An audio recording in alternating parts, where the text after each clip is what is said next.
I'm Morgan, 34, and until 3 months ago, I had what most would call a stable life in Seattle.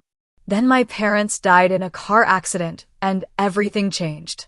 When their will was read, I was stunned to learn I'd inherited a dilapidated house in rural Montana while my brother Ryan got our family's beautiful mansion in Helena. The confusion and hurt cut deep. My parents had always seemed to love us equally. Now I wondered if that had been an illusion all along. Before I continue my story, let me know where you're watching from, and don't forget to subscribe if you want to hear more stories about family betrayals turned unexpected blessings.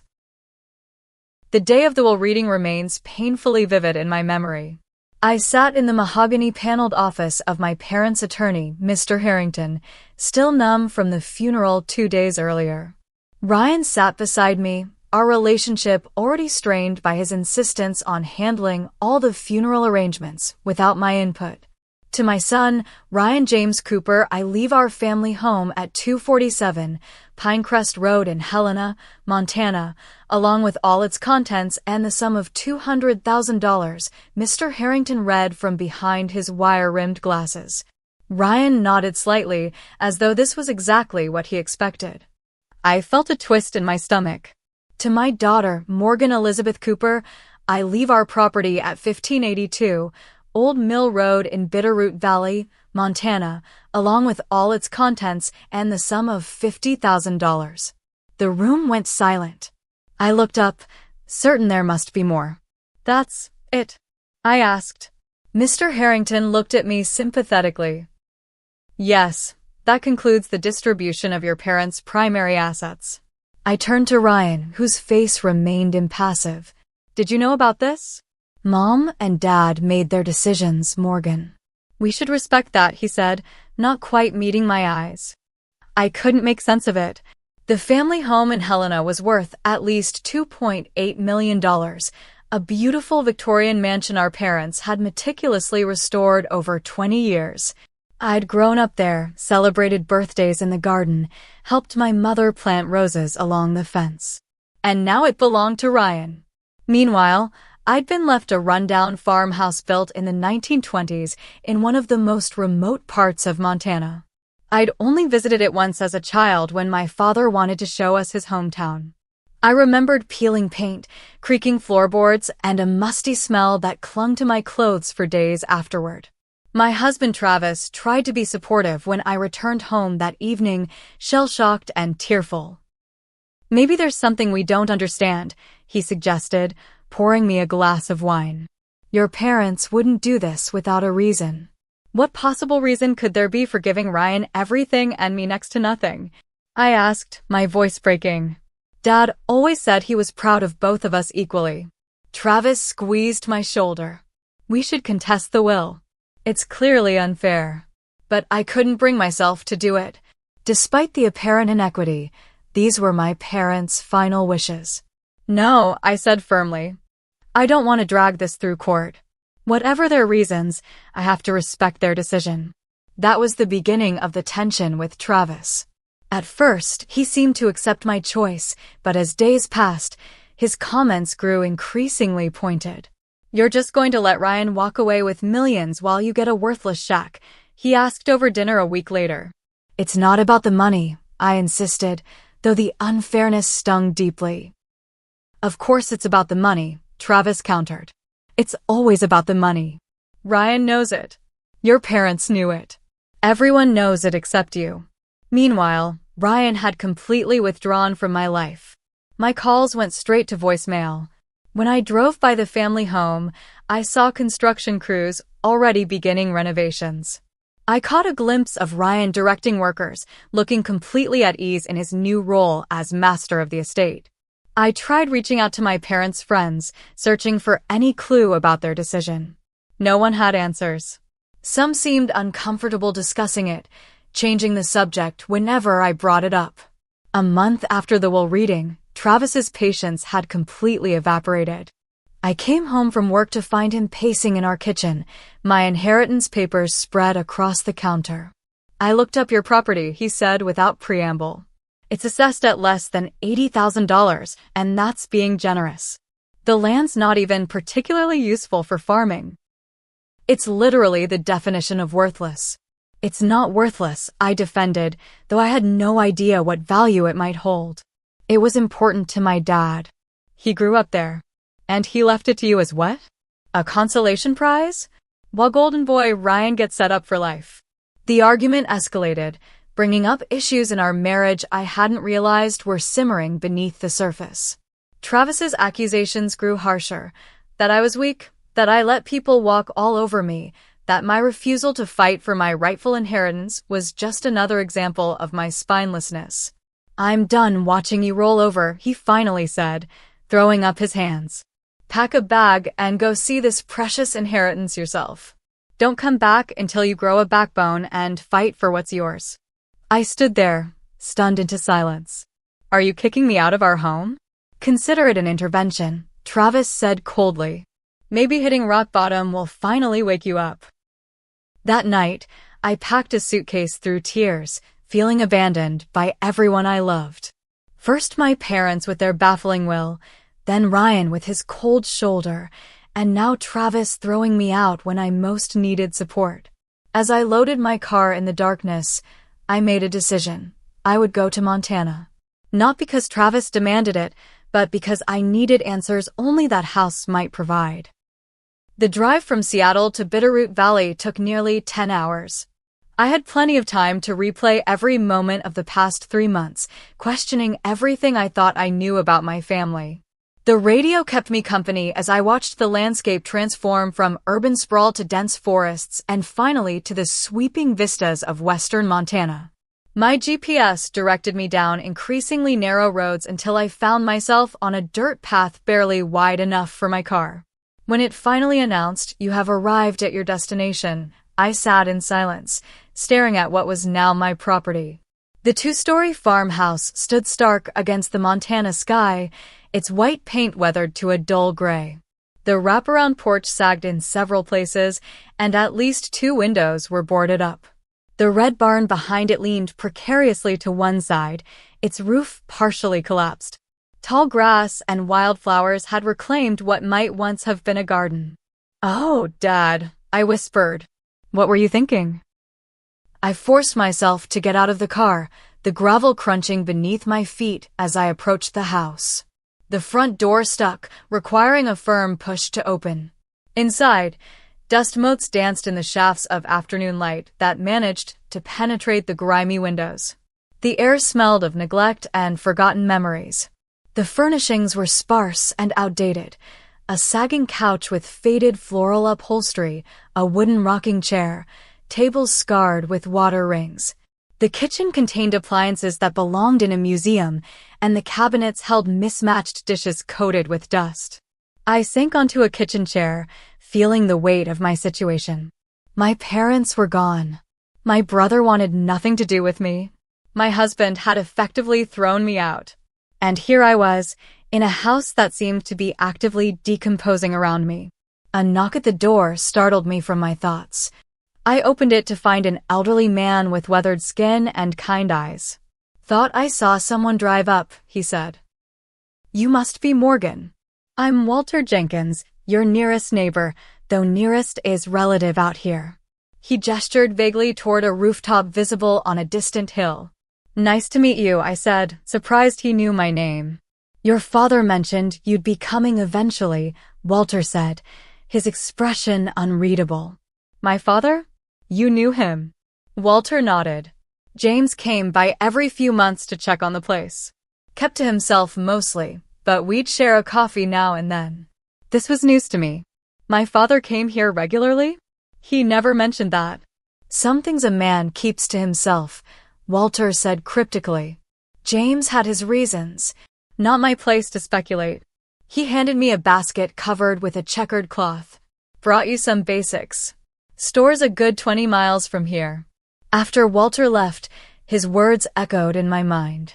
My father had been visiting this place regularly without telling any of us. Why the secrecy? With no mattress in the house, I made a makeshift bed on the living room floor, using blankets from my car. As night fell, the house's creaks and groans kept me company, along with my racing thoughts. Just before sleep claimed me, I made a mental list of tasks for the morning. Check the house's structural integrity, assess what repairs were most urgent, and try to understand why this place had been important enough to my father to feature in his will. Morning brought a new determination. After a breakfast of Walter's homemade bread, I began systematically exploring the house.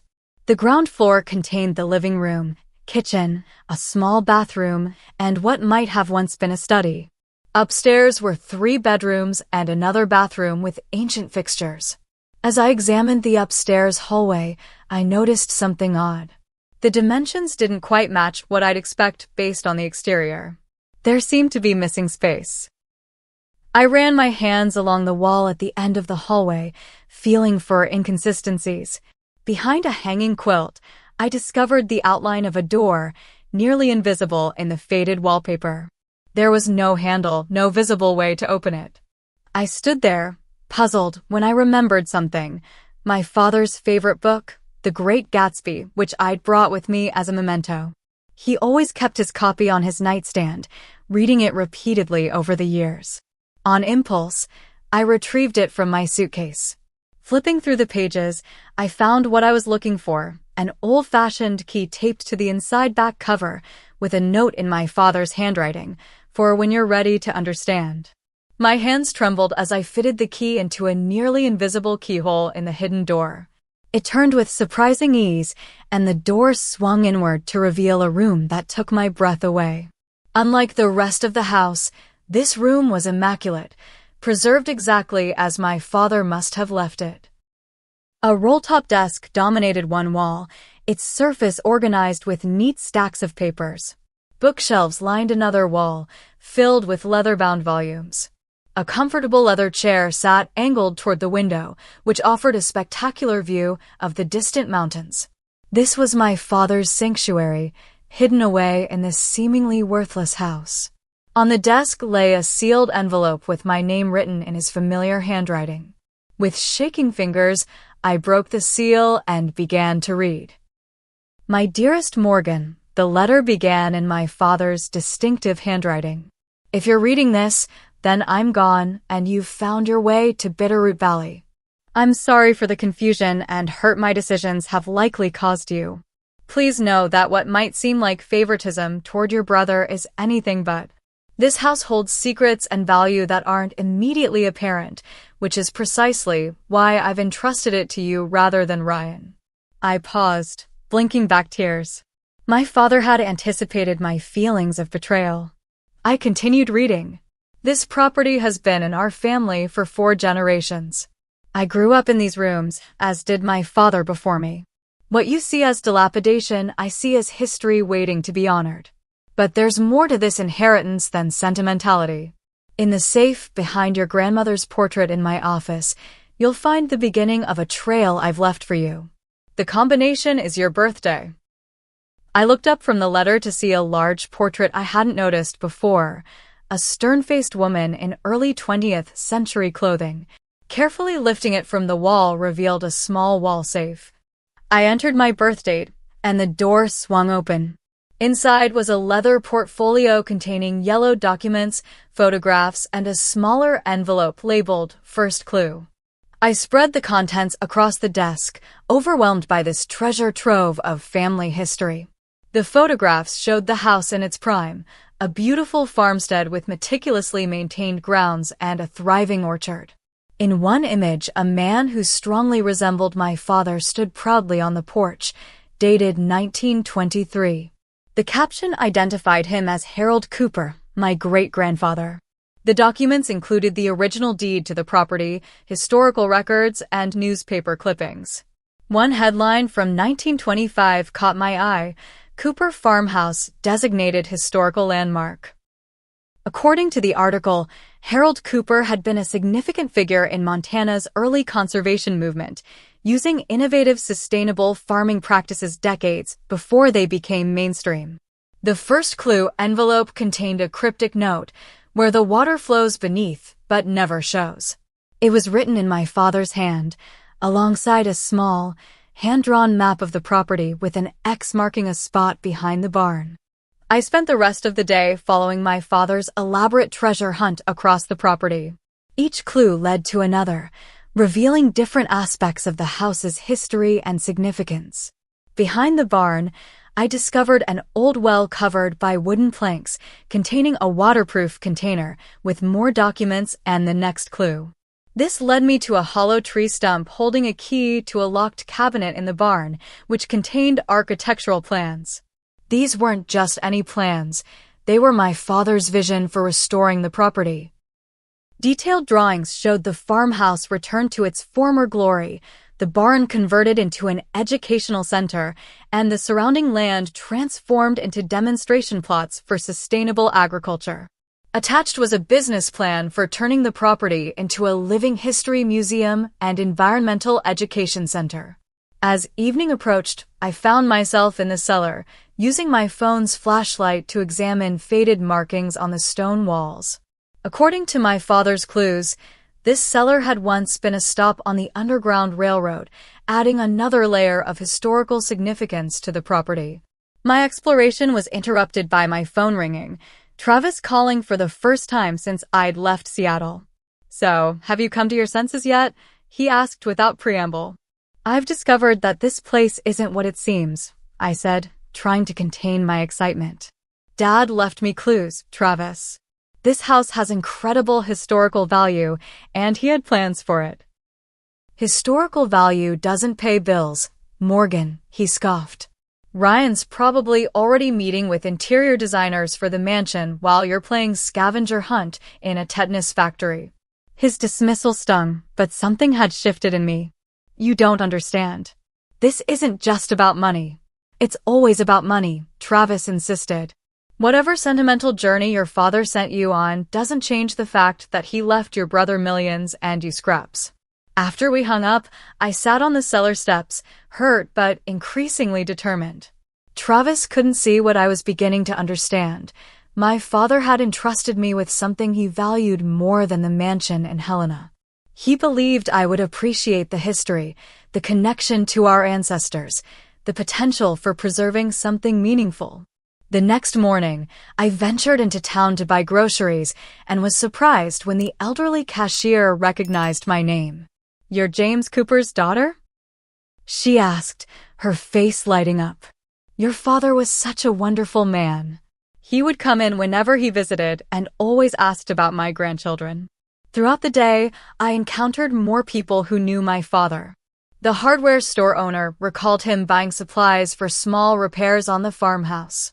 The librarian showed me historical records he had researched about the property. Each interaction painted a picture of a man deeply connected to this community and passionate about preserving his family's legacy.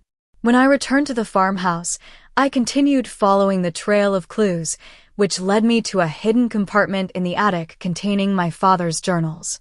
Dating back 20 years, they documented his growing concern about preserving the property's history and his increasing conflict with Ryan over its future. "Ryan visited today," one entry from 5 years ago read. "Once again tried to convince me to sell the farmhouse. Says a developer has made an offer on all the properties in this valley. Can't make him understand that some things are worth more than money. Morgan would understand." I closed the journal, a mixture of emotions washing over me. For years, I had assumed Ryan and my father were close because they seemed to share so many interests. Now I realized their relationship had been strained by fundamental differences in values. And my father had believed in me all along, confident that I would appreciate what he was trying to preserve.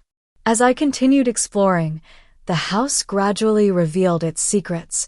What had initially appeared worthless now showed itself to be priceless, not in market value, but in historical significance, in family legacy, in potential for the future. With each discovery, I felt closer to my father and more certain that he had made the right choice in his will. That night, I sat in my father's hidden office, surrounded by his books and papers, feeling his presence strongly. "I'm starting to understand, Dad," I whispered into the quiet room. "But there's still something missing. Why all the secrecy?" Why not tell me about this place while you were alive? The answer, I suspected, lay somewhere in the remaining clues. Tomorrow, I would continue the search. The 5th day of my stay brought the most shocking discoveries yet. Following a clue about Earth's treasures beneath the family tree, I found myself digging at the base of an ancient oak where, according to family photos, generations of Coopers had taken their portraits. 2 feet down, my shovel struck something solid, a metal lockbox. Inside was a thick folder labeled Geological Survey, Cooper Property, Bitterroot Valley. The technical documents were initially confusing, but the executive summary was clear enough. The valley, including my property, contained significant deposits of rare earth minerals essential for manufacturing high-tech components. According to the survey, the mineral rights alone could be worth millions. Attached was a letter from Westland Development Corporation dated just 6 months ago, offering my father $7.5 million for the property. He had rejected it outright, writing "not for sale" at any price across the proposal in red ink. My hands trembled as I processed this information. The worthless property my father had left me was potentially worth far more than the family mansion in Helena. But why hadn't he told me? The answer came in a sealed envelope at the bottom of the box. "Morgan," my father wrote, "I've kept this information private because I knew what would happen if Ryan learned of it. The minerals beneath this land are valuable, yes, but extracting them would destroy everything our family has worked to preserve. The house, the historical site, the ecosystem, all would be sacrificed for profit. I'm entrusting you with this knowledge because I believe you value preservation over wealth. Ryan does not." I sat back against the oak tree, stunned. My father hadn't favored Ryan with the mansion. He protected this more valuable property from Ryan's profit-driven mindset by giving it to me. As if summoned by my thoughts, my phone rang. It was my father's lawyer, Mr. Harrington. "Morgan, I've been trying to reach you," he said, his voice urgent. "There are aspects of your inheritance I was instructed to discuss with you in person after you'd had time to explore the property. Can we meet?" The next morning, Mr. Harrington's car kicked up dust as it traveled the long driveway to the farmhouse. He carried a briefcase and wore an expression of concern. "Your father made me promise to wait 1 week after you received the property before revealing certain information," he explained as we sat at the kitchen table. "He wanted you to form your own impressions first." From his briefcase, he produced a thick file. "This contains the complete story of the property and why your father structured his will as he did. The most important element is this: your brother knew about the mineral deposits 3 years ago. He's been working with Westland Development to acquire not just your property, but surrounding parcels as well." Ryan knew. I felt sick. "He's been planning this all along?" "Your father discovered Ryan's involvement accidentally. Ryan had been pressuring him to sell, claiming it was for your father's benefit. When your father refused, Ryan attempted to have him declared incompetent to manage his own affairs. The betrayal cut deep. While I'd been feeling hurt by perceived favoritism, my brother had been plotting against our father, seeing him as an obstacle to millions in profit. There's more," Mr. Harrington continued. "Your father filed for historical landmark status for the property, which was granted 6 months ago. The designation prevents any mining or development that would damage the historical structures or landscape." He handed me the official certification. The property wasn't just historically significant, it was now legally protected. "Ryan doesn't know about this," Mr. Harrington said. "Your father kept it quiet while finalizing the paperwork." The historical designation and the will were his countermoves in a chess game with your brother. As Mr. Harrington drove away, my phone rang again. This time, it was Ryan. "So, how's the dump?" he asked without preamble. His tone was lighter than it had been in months, almost friendly. "It's fascinating, actually," I replied carefully. "I'm learning a lot about our family history." "Look, I've been thinking," Ryan said. "That place is nothing but a burden for you. I know a developer who might be interested. I could handle everything.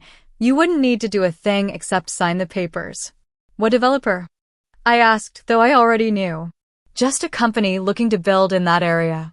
They'd probably offer around $100,000, which is more than fair considering the condition of the place. I nearly laughed at the lowball figure, a fraction of what Westland had offered our father. That's generous of you to look out for me, but I think I'll hold on to it for now. Ryan's friendly tone vanished. Don't be stupid, Morgan. That house is falling apart. The land is useless for farming. Take the money while someone's still willing to offer it. Why are you so interested in me selling a worthless property? I pushed. The silence that followed was telling. I'm trying to help you, he finally said, his voice tight. But if you want to be stubborn, fine. Good luck with your crumbling inheritance. After hanging up, I immediately called Mr. Harrington back. I need everything you have on Westland Development and any connections to my brother. And I need to know more about the historical designation's legal protections. That evening, I spread documents across the kitchen table, creating a timeline of events. 3 years ago, preliminary geological surveys had identified valuable mineral deposits in the valley. 2.5 years ago, Westland began quietly acquiring properties in the area. 2 years ago, Ryan had begun pressuring our father to sell. 1 year ago, my father had applied for historical landmark status without telling Ryan. The pieces were falling into place. My father had seen what was happening and taken steps to protect not just the family property, but the entire valley. The historical designation covered over 80 acres, effectively blocking large-scale mining operations. I was examining land surveys when headlights swept across the front window. A black SUV pulled up, and 2 men in business suits stepped out. I hadn't ordered food or expected visitors, especially this late. Morgan Cooper? The older man asked when I cautiously opened the door. I'm David Mercer, CEO of Westland Development. This is our legal counsel, Jeffrey Winters. We heard you've taken possession of the property and wanted to introduce ourselves. Their unexpected arrival at night felt intimidating, which I suspected was intentional. It's rather late for a business call, I observed. We won't take much of your time, Mercer said with a practiced smile. We simply wanted to express our interest in your property. Your brother mentioned you might be open to selling.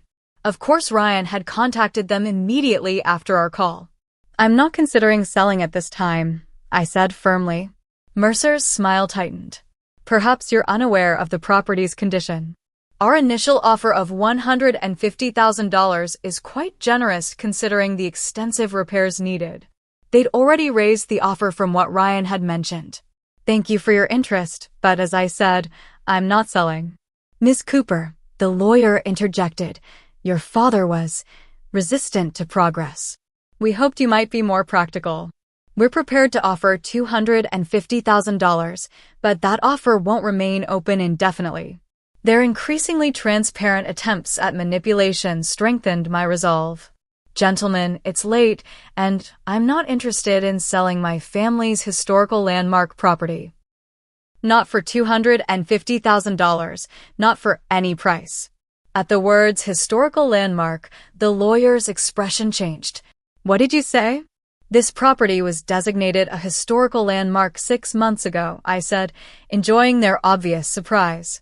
Any development would require approval from the Historical Preservation Board. Mining is explicitly prohibited. They left shortly after, their friendly facade abandoned. As their SUV disappeared down the driveway, I felt a strange mix of exhilaration and fear. I had powerful enemies now, not just Westland Development, but my own brother. Yet for the first time since my parents' death, I felt certain I was on the right path. The morning after Westland's unannounced visit, I awoke to the sound of a car door slamming. Through the window, I saw Travis climbing out of his BMW, looking up at the house with a mixture of disdain and determination. You look terrible, were his first words when I opened the door. This place is worse than I imagined. What are you doing here, Travis? I asked, suddenly conscious of my unwashed hair and the same clothes I'd been wearing for 2 days. Bringing you to your senses. He pushed past me into the house, wrinkling his nose at the dust and peeling wallpaper. Ryan called me. Said, "You're being stubborn about selling this dump. He's found a buyer willing to pay way more than this place is worth." Did he mention the buyer is a mining company? Or that there are valuable minerals under the property? Or that the house is a protected historical landmark? I countered. Travis's expression shifted. "What are you talking about?" I showed him the geological surveys and the historical designation documents. As he read, his face transformed from skepticism to calculation. "So this place really is valuable," he said slowly. "You should sell. We could buy a much nicer house in Seattle, maybe even a vacation property." I stared at him, disappointed but not surprised. "That's your takeaway? Not that my brother has been lying and manipulating everyone? Not that my father trusted me to preserve something he deeply valued? Be practical, Morgan. Your father is gone. This house is just a building. The land is just dirt. Converting them to cash isn't a betrayal, it's smart business. And what about the historical significance? The environmental impact of mining? The community that would be affected?" Travis shook his head in frustration. "This is why your father left you this problem. You're both idealists disconnected from reality. Ryan understands how the world works." Our argument escalated as it had in Seattle, but something was different now. Travis's words no longer wounded me as they once had. I saw him clearly, a man who measured everything by its monetary value, including our relationship. "I'm not selling," I said finally, "and I'm not coming back to Seattle. Not now, maybe not ever." "You're choosing a decrepit house over our marriage?" Travis asked incredulously. "I'm choosing my integrity over a relationship where I'm valued only when I do what you want." After Travis left, I sat on the porch steps, feeling an unexpected sense of lightness despite the confrontation. The path ahead would be challenging, but for the first time in years, I was making decisions based on my own values rather than others' expectations. That afternoon, I called Walter, my elderly neighbor, and asked for recommendations for local contractors, lawyers, and historical preservation experts. His network proved invaluable, and within days, I had assembled a team of advisors. Diane Blackfeather, a preservation architect specializing in historical restorations, walked through the house with me, identifying structural issues and original features worth saving. "Your great-grandfather was ahead of his time," she explained, pointing out innovative ventilation systems and passive solar design elements. "This house was built to work with the environment, not against it." That's rare for the 1920s. Tom Saunders, an environmental lawyer with experience fighting mining companies, helped me understand the legal protections the historical designation provided and where vulnerabilities might exist. "Westland won't give up easily," he warned. "They've invested millions acquiring surrounding properties. Expect them to challenge the historical designation or try to find loopholes." Through Walter, I connected with the Bitterroot Valley Historical Society, whose members embraced my desire to preserve the property. They shared stories about my great-grandfather and his contributions to sustainable agriculture in Montana. With their help, I began researching grants and funding opportunities for historical restoration projects. As my vision for the property solidified, Ryan escalated his efforts to undermine me. First came a letter from his lawyer, claiming I had misled him about the property's value and demanding a fair redistribution of our parents' assets. Then I discovered he had approached several of my neighbors with purchase offers well above market value, attempting to isolate my property. The most unsettling move came when I learned he had filed a petition challenging our father's mental competence at the time the will was written. The legal papers portrayed our father as delusional and obsessed with conspiracy theories about mining companies. "It's a desperate play," Tom assured me after reviewing the petition. "Your father had the historical designation approved just months before his death. The Preservation Board conducted multiple interviews with him during the process. There's ample evidence of his mental clarity. Still, the legal challenge would be expensive and emotionally draining." I called Mr. Harrington for advice. "Your father anticipated this," he told me. There's a video statement he recorded specifically addressing his decisions and mental state. He asked me to hold it in reserve, using it only if Ryan took legal action. The next day, I received a copy of the video. Watching my father, healthy, clear-eyed, and articulate, explain his decisions brought both tears and determination. He detailed Ryan's attempts to pressure him into selling, his discovery of Ryan's connection to Westland, and his deliberate choice to leave the property to me because he trusted my judgment. "Morgan has always seen value beyond dollar signs," he said toward the end of the recording. "She understands that our legacy isn't measured in bank accounts, but in the positive impact we have on the world around us." The Cooper farmhouse represents 4 generations of that philosophy. I entrust it to the child who will honor that tradition. Armed with this evidence, I instructed Tom to respond aggressively to Ryan's petition. We also prepared documentation for the Historical Preservation Board, reinforcing the property's significance and our commitment to its restoration. 2 weeks after arriving in Montana, I called a meeting at the farmhouse with my growing team of allies, Diane the architect, Tom the lawyer, Walter representing the neighbors, and several members of the Historical Society. Spread across the kitchen table were architectural plans, legal documents, and my father's journals.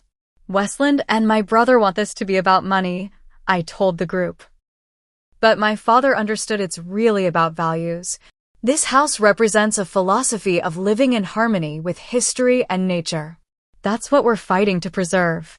Together, we developed a comprehensive strategy. We would restore the house to its historical significance while adapting it for modern educational purposes. We would pursue grants and create a nonprofit foundation to oversee the property. Most importantly, we would build community support to create a buffer against Westland's pressure tactics. As everyone left that evening, Walter lingered behind. "Your father would be proud," he said simply. "He always said you were the one who understood what matters." That night, I sat in my father's hidden office, surrounded by his books and papers, feeling more connected to him than I had since his death. "I get it now, Dad," I whispered. "And I won't let you down." The transformation began with the house itself. Under Diane's guidance, I hired local craftspeople skilled in historical restoration. Many reduced their rates when they learned about the project's significance and my battle against Westland. Frank Runningwolf, a master carpenter whose grandfather had worked with my great-grandfather, took particular interest in restoring the wraparound porch. "My grandfather helped build this porch in 1924, he told me as we replaced rotted boards. He said Harold Cooper insisted on using local lumber, sustainably harvested. That wasn't common thinking back then." Inside, we carefully removed damaged wallpaper to reveal original beadboard in some rooms and hand-painted murals in others. Behind a bathroom wall that had been added in the 1950s, we discovered a hidden alcove containing antique farming implements and journals dating back to the 1890s. Each discovery increased the property's historical value. Diane documented everything meticulously for the Historical Preservation Board, strengthening our position against any challenges to the landmark status. The work was physically demanding and expensive. I channeled the $50,000 from my inheritance into urgent structural repairs, but it wouldn't cover the full restoration. Tom helped me establish the Cooper Heritage Foundation, allowing us to apply for preservation grants. The Bitterroot Valley Historical Society contributed both funds and volunteer labor. As word spread about the project, local media took interest. The Bitterroot Gazette ran a feature story about the house's history and my efforts to preserve it. A reporter from the Montana Heritage Quarterly spent 3 days on the property, resulting in an 8-page spread highlighting the Cooper family's contributions to sustainable agriculture. The publicity brought unexpected allies. A professor from Montana State University brought archaeology students to properly excavate and document historical artifacts found on the property. A documentary filmmaker began recording the restoration process, and conducting interviews with community members who remembered my father and grandfather. Not everyone supported my efforts. As the profile of the project grew, so did resistance from Westland Development. They hired experts to challenge the historical designation, claiming the property had been substantially altered from its original state. They launched a publicity campaign emphasizing the economic benefits their mining operation would bring to the county. Most troubling was their success in turning some neighbors against me. Those whose properties weren't protected by historical designation saw Westland's offers as their only chance at financial security. Signs appeared along nearby roads. Cooper's selfishness costs jobs, and history won't feed our families. Through it all, Ryan remained my most determined opponent. When legal challenges to the will failed, he tried a more personal approach. One evening, he showed up unannounced at the farmhouse.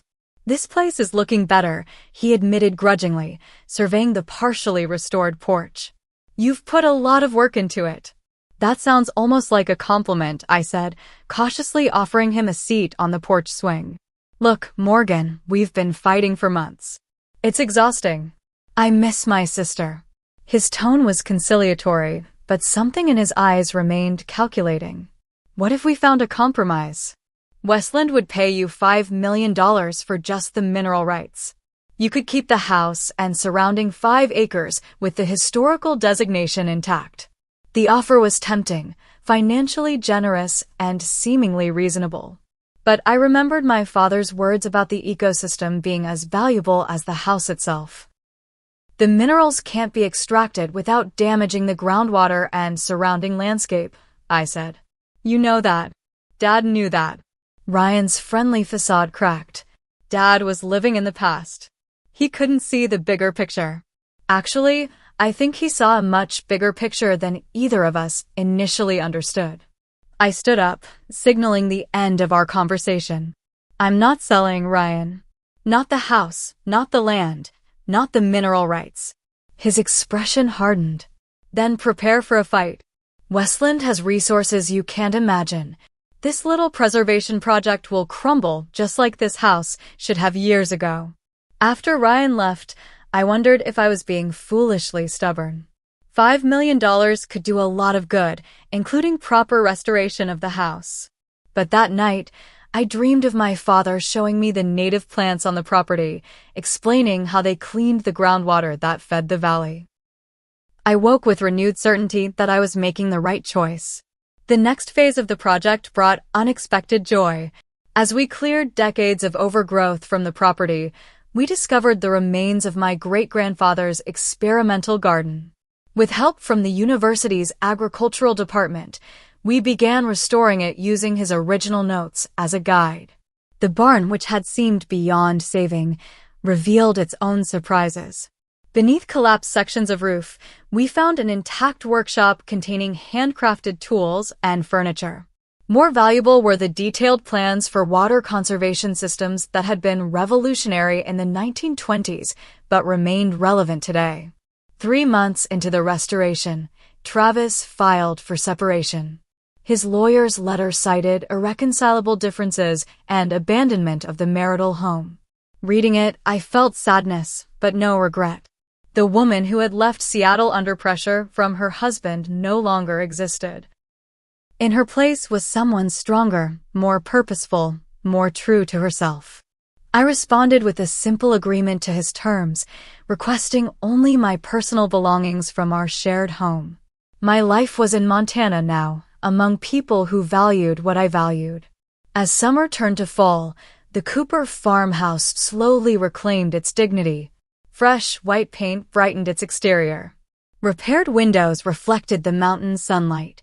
The porch no longer sagged, but offered a welcoming space for the growing number of visitors interested in the property's history. Inside, we preserved as much original material as possible while making the space functional for its new purpose as an educational center.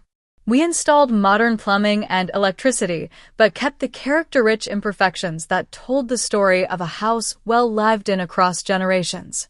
The most gratifying moments came when elderly community members visited and shared memories of the house in earlier days.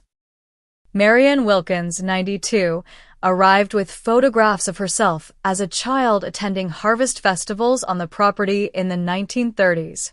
"Your grandfather believed farming wasn't just about growing food," she told me. "It was about growing community. Every fall, he'd invite everyone in the valley to celebrate the harvest together, share knowledge, help neighbors in need." Inspired by these stories, I organized a harvest festival of our own. Despite resistance from Westland supporters, over 200 people attended. Many brought historical photos and documents related to the Cooper family, further enriching our archives. Local farmers showcased sustainable practices inspired by my great-grandfather's methods. Children planted heritage seeds in the restored garden. Ryan made one final attempt to derail the project by revealing what he considered damaging family secrets. At a county meeting discussing Westland's permit applications, he publicly claimed our father had hidden mental health issues and had become obsessed with conspiracy theories in his final years. Instead of responding directly, I invited county officials to tour the property and view my father's meticulous records, architectural plans, and video testimony. His clarity of purpose and vision spoke for itself. By early winter, the Cooper Heritage Foundation had received its first major grant. The $350,000 award would fund completion of the house restoration and development of educational programs focused on sustainable agriculture and historical preservation. When a reporter asked what had driven me to fight so hard for a property I'd initially thought worthless, I found myself quoting my father, "Value isn't always visible at first glance. Sometimes you have to look beneath the surface to find what really matters." As the first snow dusted the restored farmhouse, I stood on the porch with Walter, surveying our work. "You know," he said thoughtfully, "when your father first told me he was leaving this place to you instead of Ryan, I wondered if he was making a mistake. Ryan seemed so capable, so sure of himself. But James insisted you were the one who could see the true value here." "I almost didn't," I admitted. "If Travis hadn't essentially kicked me out, I might never have come to understand what Dad was trying to preserve." Walter nodded. "Sometimes the hardest paths lead to the most important destinations." Looking out over the property that had transformed both itself and me over the past months, I couldn't have agreed more. The final confrontation with Ryan came on the one-year anniversary of our parents' death. I had organized a memorial service at the fully restored farmhouse, inviting family, friends, and community members to celebrate my parents' legacy. To my surprise, Ryan attended. He arrived early, before other guests, looking uncomfortable but determined. "This place really has changed," he said, taking in the gleaming woodwork and period-appropriate furnishings. "I hardly recognize it. Would you like a tour?" I offered cautiously. As we walked through rooms now restored to their historical beauty while accommodating modern educational purposes, Ryan remained silent. In what had been my father's hidden office, now a research library, he finally spoke. "Dad never showed me any of this," he said quietly. "Never told me about the historical significance or his restoration plans. Did you ever ask?" I countered. "Or did you only talk about selling?" His expression confirmed my suspicion. "I thought I was being practical," he said defensively. "Property like this is a money pit without end. It's also a connection to our history, our family's values," I said. "That's what Dad was trying to preserve." Before Ryan could respond, we heard cars arriving. The confrontation I had anticipated didn't materialize. Instead, Ryan moved quietly through the memorial service, listening as friends and neighbors shared stories about our parents that revealed dimensions he had never appreciated. After most guests had left, Ryan approached me on the porch. "I've been fighting the wrong battle," he admitted reluctantly. "Westland's latest environmental impact report shows the mining would cause more damage than they initially disclosed. I can't support that regardless of the profit." His words stunned me. "What about your involvement with them? The contracts?" "I've withdrawn from the partnership," he said. "It's cost me professionally and financially, but I couldn't look at what you've accomplished here and continue working to destroy it." While Ryan's concession didn't immediately heal our relationship, it marked the beginning of a cautious reconciliation. More importantly, it removed the most serious threat to the property's future. With Ryan's opposition ended, Westland Development found themselves increasingly isolated. Their permit applications faced intense scrutiny from environmental agencies, now alerted to potential issues. Local opposition to their projects grew as community members rallied around the alternative vision represented by the Cooper Heritage Project. 6 months later, they abandoned their mining plans in the valley, selling their acquired properties to a conservation trust at a significant loss. The victory felt less like triumph over an enemy and more like affirmation of my father's wisdom in protecting something irreplaceable. Travis made one final attempt at reconciliation when news of the Foundation's second major grant made regional headlines. He arrived unannounced, just as he had a year earlier, but this time with a bouquet of flowers and practiced humility. "I was wrong," he said, standing awkwardly in the entryway. "I didn't understand what you saw in this place.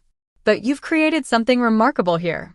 A year earlier, his approval would have meant everything to me.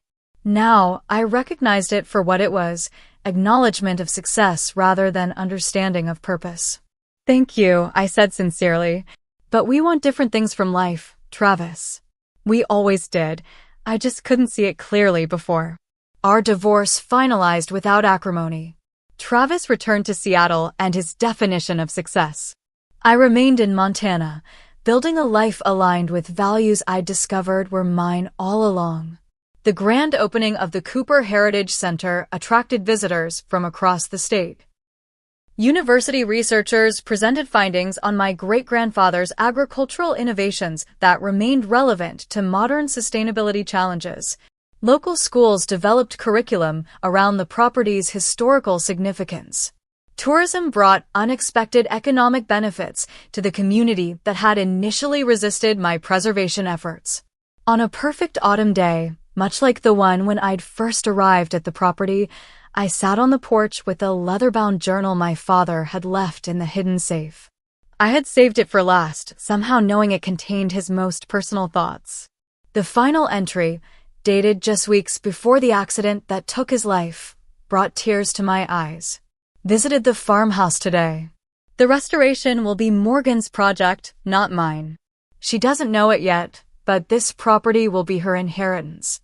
Ryan won't understand my decision, seeing only the monetary difference between this and the Helena house. But Morgan will eventually discover what I've always seen in her, the ability to recognize value beyond price tags. This land doesn't need someone who will exploit it for profit. It needs a guardian who will honor its past while securing its future. Morgan is that guardian, though she doesn't yet know her own strength. This inheritance isn't just about preserving family history, it's about giving my daughter the opportunity to discover who she truly is." His words confirmed what I had gradually come to understand throughout my journey. What had initially seemed like an unfair inheritance was actually a profound gift, not just of property, but of purpose. My father had known me better than I knew myself, recognizing potential I hadn't yet discovered.